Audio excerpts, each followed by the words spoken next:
కుప్పంకి నీళ్లు తీసుకెళ్తున్నారు, మా ముందు నుంచి వెళ్తున్న కాలంలో మాకు మాత్రం నీళ్లు తీసుకోవాలంటే ముఖ్యమంత్రి దగ్గరికి వెళ్ళి పంచాయతీ చేయాల్సి వస్తుంది, లేకపోతే పెద్దిరెడ్డి రామచంద్రారెడ్డి దగ్గరికి వెళ్ళి చెప్పాల్సి వస్తుంది. ఒక ఎస్సీ నియోజకవర్గంలో అన్ని కులాల వాళ్ళు ఉంటారు, ఇదే ఎంతవరకు కరెక్ట్ అంటూ నిలదీసినటువంటి MLA YSR Congress party MLA ఇప్పుడు రూటు మార్చారు. అందులో నా తప్పేమీ లేదు, అది అర్థం చేసుకోవడంలో పొరపాటు అంటున్నారు.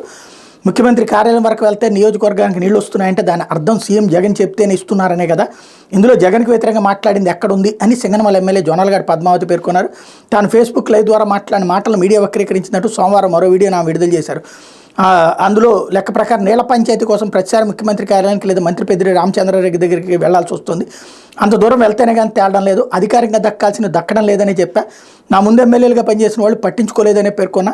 మీడియా దీన్ని రాద్ధాంతం చేసింది. జగన్ ఎస్సీలకు మంచి చేశారు, ఆయన సహకారంతో నియోజకవర్గం అభివృద్ధి చెందింది కాబట్టి తలెత్తుకు తిరుగుతున్నాం. వైకాపా అధికారంలోకి వచ్చాక చెరువులకు నీళ్ళు ఇచ్చాం, నేను ఎమ్మెల్యేగా ఉండే చివరి రోజు వరకు నియోజకవర్గ ప్రజల కోసం పనిచేస్తా, జగన్కు రుణపడి ఉంటాను అంటూ తాజాగా మళ్ళీ స్టేట్మెంట్ మార్చి చెప్పారన్నమాట.